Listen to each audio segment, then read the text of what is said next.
HighBridge, a division of Recorded Books, presents Diabetes Weight Loss, Week by Week, a safe, effective method for losing weight and improving your health.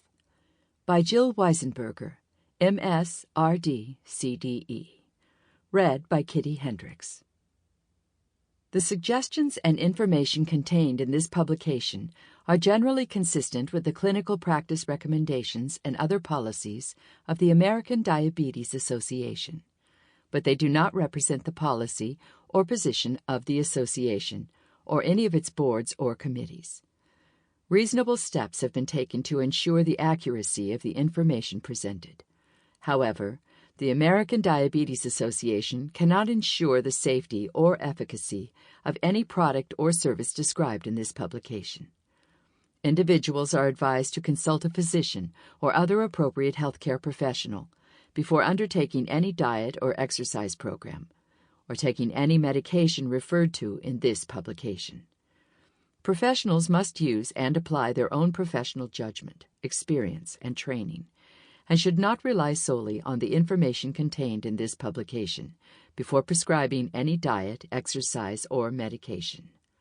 The American Diabetes Association, its officers, directors, employees, volunteers, and members, assumes no responsibility or liability for personal or other injury, loss, or damage that may result from the suggestions or information in this publication. Introduction. Getting started. Chances are good that you have tried to lose weight in the past, perhaps many times. You may have lost weight but gained it back, plus more. Maybe you stopped losing weight after dropping just a few pounds. Many people with diabetes think it's impossible to control both their weight and blood glucose at the same time, and are confused about which one to make a priority. But there's good news. You really can do both.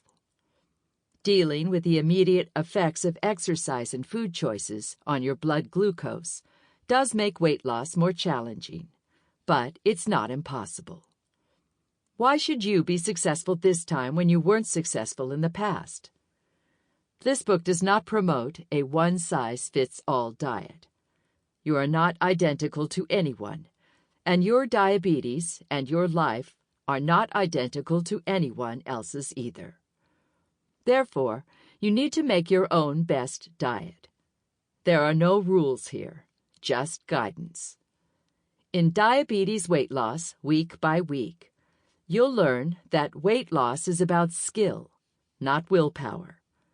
There is a large gap between being motivated and successfully losing weight.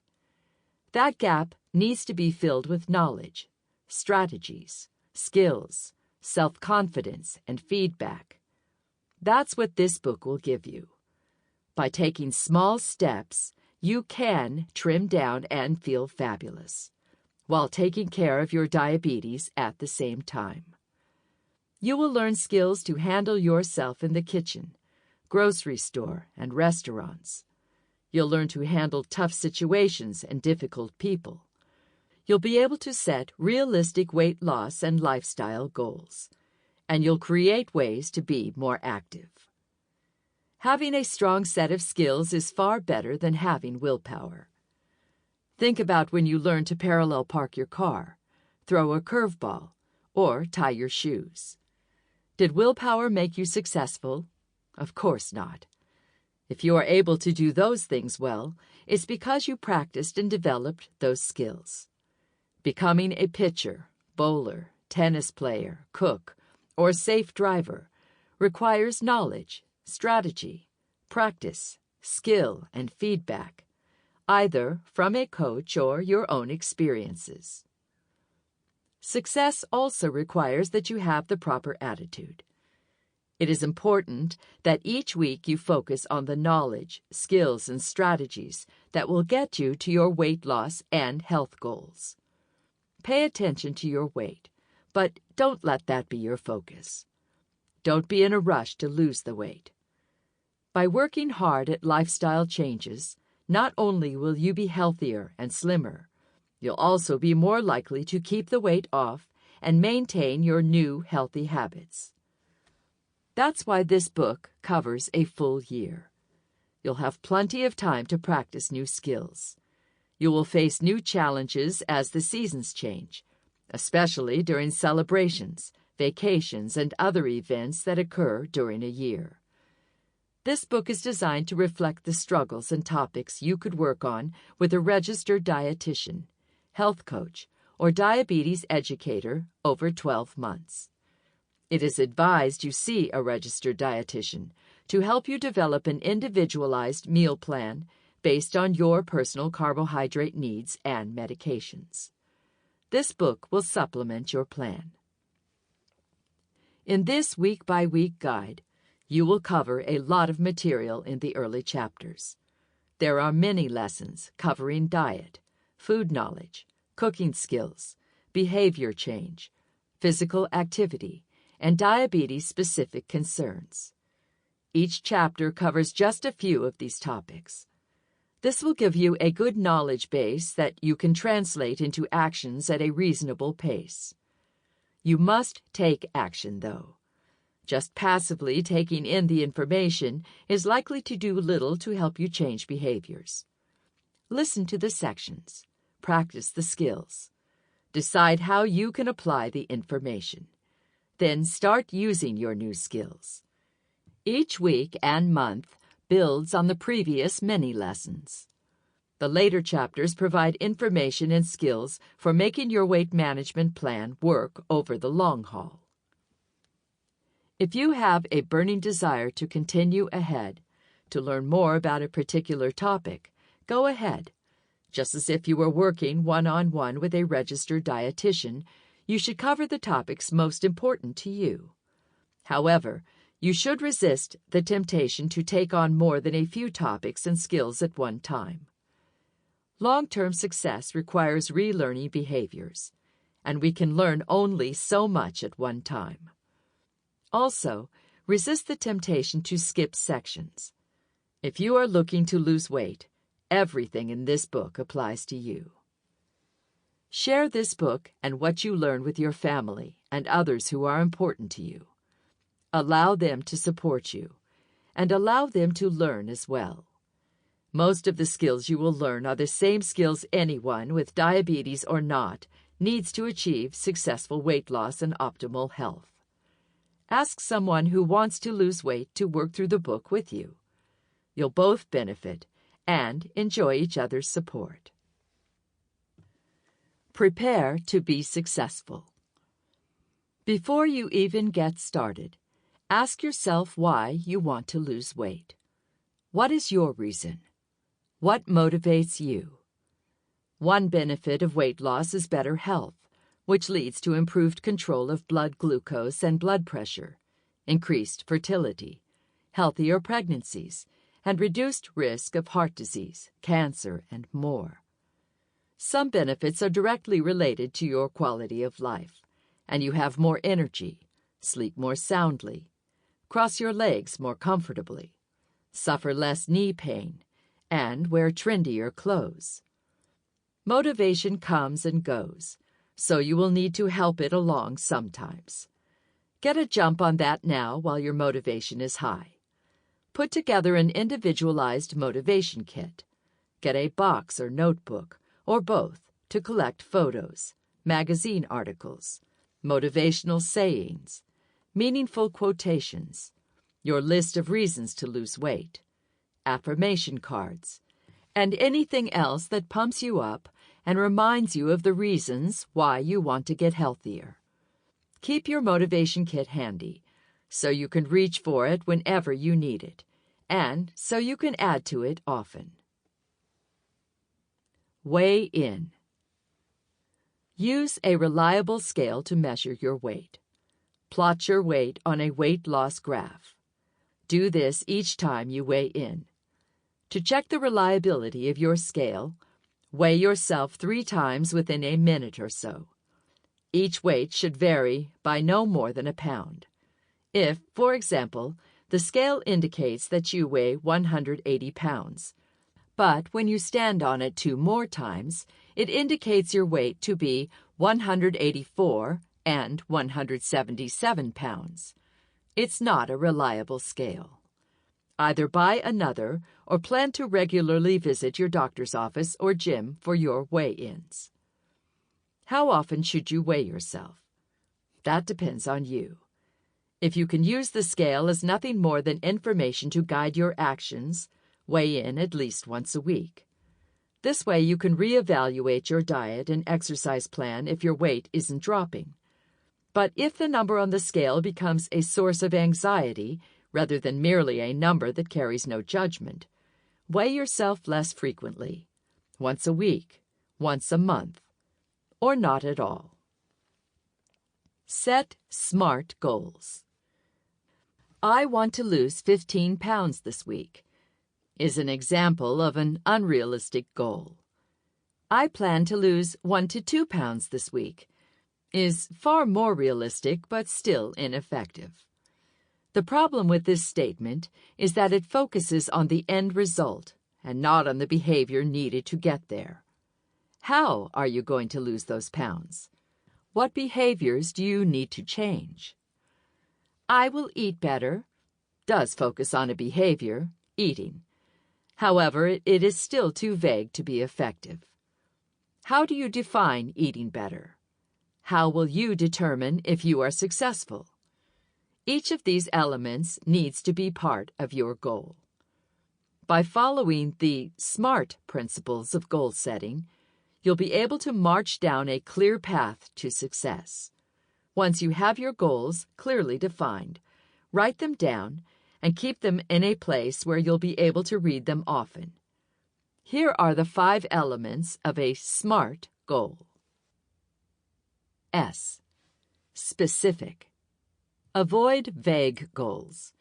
Be specific about what you will do, how you will do it, and where you will do it.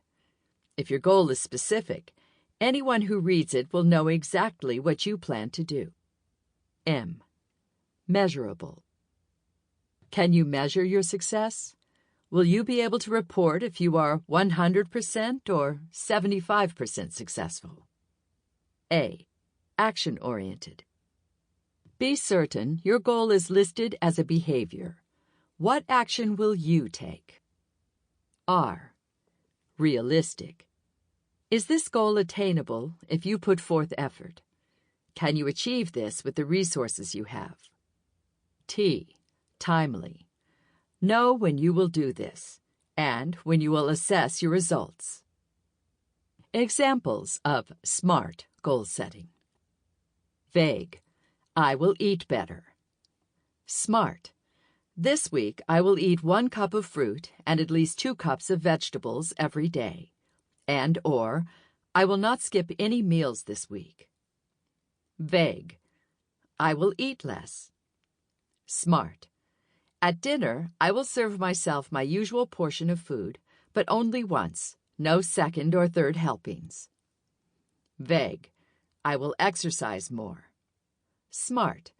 I will walk for at least 30 minutes at least 5 times this week, or exercise for a total of at least 150 minutes. If the weather is bad, I'll use the treadmill or an exercise DVD. Once your goals are written, ask yourself what you need to do to be successful. If you plan to eat fruits and vegetables with every meal, you'll need to have them on hand. If you regularly skip breakfast, you might need to set your alarm to get up 20 minutes earlier each day, or prepare a grab-and-go breakfast the night before. By thinking through your goals clearly, you're setting yourself up to win. Now you're ready to begin. Be prepared to work hard, plan ahead, and learn new skills. Part 1. The Basics in 16 Weeks. Week 1. Week 1 addresses the most basic skills you need in order to start losing weight that you can keep off forever. You will learn the calories rule, about the importance of keeping records, that there is more than one way to eat healthfully, and how to get active. Calories rule. With so much talk about fats and carbohydrate in the media and among friends, the simple calorie gets neglected. In fact, many people don't fully understand what a calorie is, and many people ignore them completely. Technically, a calorie is a unit of energy. We need calories from food to run our bodies, just like a car requires energy from gas in order to operate. If we take in more energy than we need, it gets stored as fat and we gain weight. The only way to lose weight is to consume fewer calories than the body uses. Fats and carbs are important, but they are not what matters most when it comes to your weight. The amount of calories your body needs depends on many things: your weight, the amount of muscle and fat you have, your activity level, genetics, and more. This number is neither good nor bad. It's just a number. Think of it the same way you consider the yards of fabric you need to cover your windows, or the number of bricks you need to build a house. Different types and sizes require different amounts. You don't have to count calories to drop pounds, but it's important to know your approximate calorie needs so you can decide how particular foods and their portions fit into your eating plan. Visit ChooseMyPlate.gov, a site created by the U.S. Department of Agriculture, USDA, where you'll enter your age, weight, and activity level to learn how many calories you need to lose weight. Generally, women require 1,200 to 1,800 calories per day for weight loss, and men need about 1,600 to 2,400 calories per day. As a rule of thumb, most women should not consume fewer than 1,200 calories per day, and men should stay at 1,600 calories or more. Tip: to lose 1 pound of fat, you must cut back or burn an extra 3,500 calories. Make a few simple changes daily to start whittling away calories. Here are a few ideas for trimming your plate, and you'll find more specific suggestions during week 5. Incorporating these simple changes into your daily routine will help you get to your goal. Pare down your meat and starch servings, 10 to 20%, by leaving several bites on your plate, or by serving yourself a little less. Cook with a little less oil. Use a little less salad dressing or use a low-calorie salad dressing. Spread more mustard than mayonnaise. Trade in a large bagel for a medium-sized English muffin. Switch from whole milk to low-fat or non-fat milk. Eat reduced-fat cheese, yogurt, and sour cream in place of the regular versions. Drink coffee and tea without sugar. Drink water or other zero-calorie beverages instead of soda, punch, or fruit juice. Remove chicken skin. Trim the fat from red meats. Bake, broil, or grill instead of frying. To learn more about the calories in your foods, refer to food labels, pick up a pocket-sized calorie counter at the bookstore, and visit websites like ChooseMyPlate.gov and MyFoodAdvisor.com. Although calories directly affect weight, monitoring fats and carbs is also important to your health.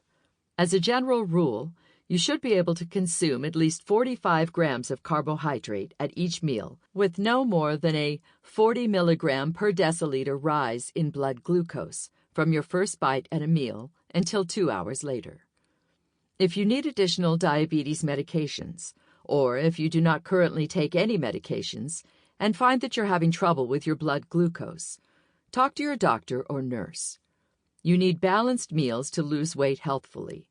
Enjoy your food and prevent the complications of diabetes and other health problems. So keep tabs on your blood glucose and adjust your carbohydrate intake as needed. Example: sample meal containing about 45 grams of carbohydrate. 2 slices whole wheat bread, 30 grams, with sliced chicken, reduced fat cheese, roasted red peppers, lettuce, tomato, onion, and mustard. 1 medium peach, 15 grams. Unsweetened iced tea, artificial sweetener if desired. Blood glucose before eating, 103 milligrams per deciliter. Blood glucose 2 hours after the first bite, 138 milligrams per deciliter. 138 milligrams per deciliter minus 103 milligrams per deciliter equals 35 milligrams per deciliter. This is acceptable because the change in blood glucose is less than 40 milligrams per deciliter. Be aware. Be very aware. Food records work. Writing down your food intake can double your weight loss success, according to research funded by the National Institute of Health. In a study of nearly 17,000 people, those who recorded their daily calorie intake lost twice as much weight as those who kept no records. The simple act of recording your food choices increases your awareness and makes you accountable to yourself. Grab a notebook or buy a journal and get started. Record your intake as you go through the day, even if you have to use scratch paper and rewrite it or tape it into your journal later. Don't wait until the end of the day to jot everything down.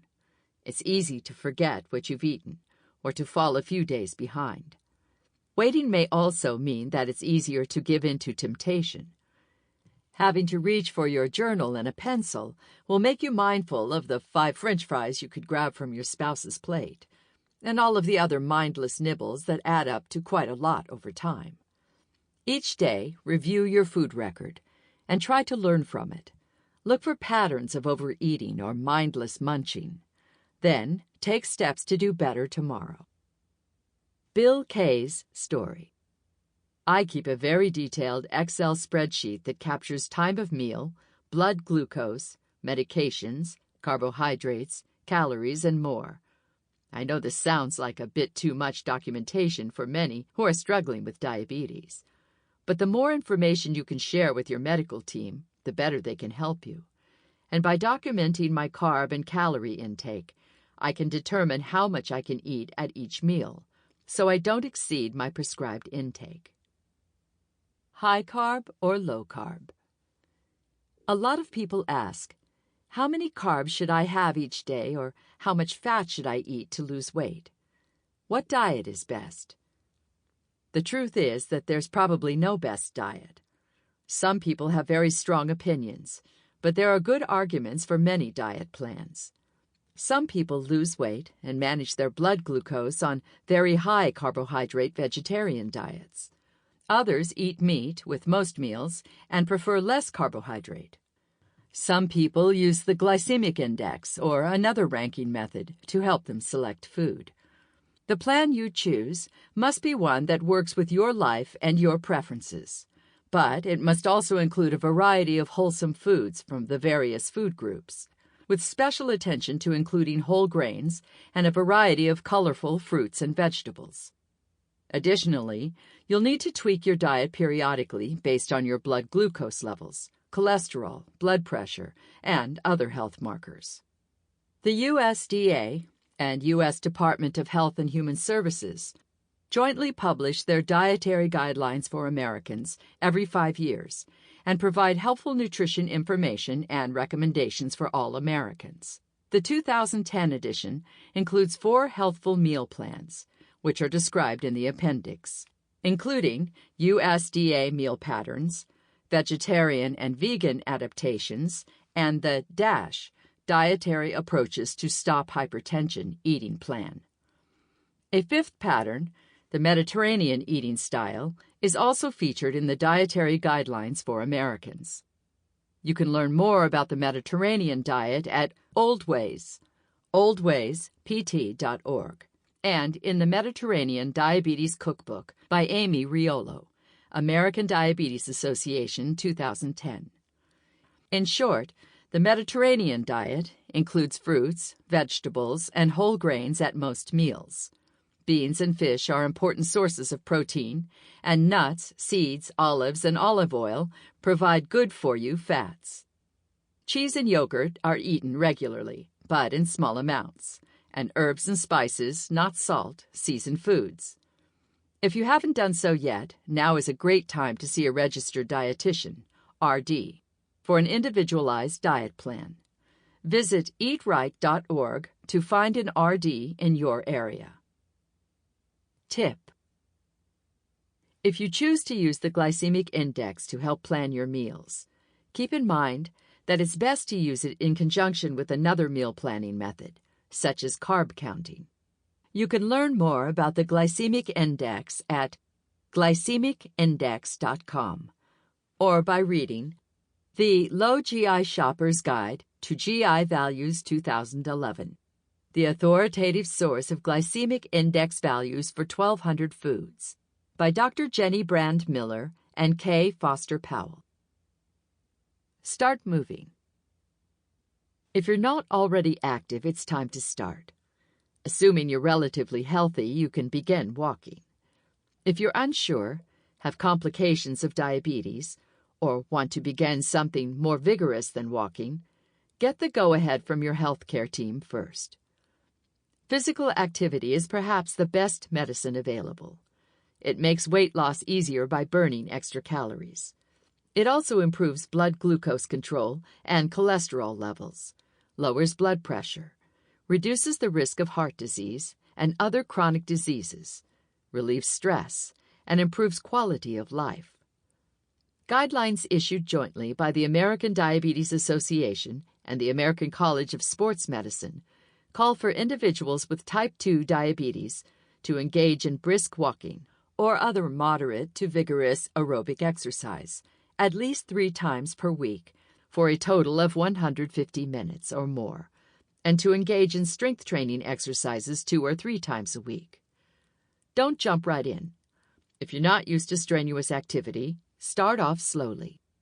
For example, take several 5-minute walks over the day.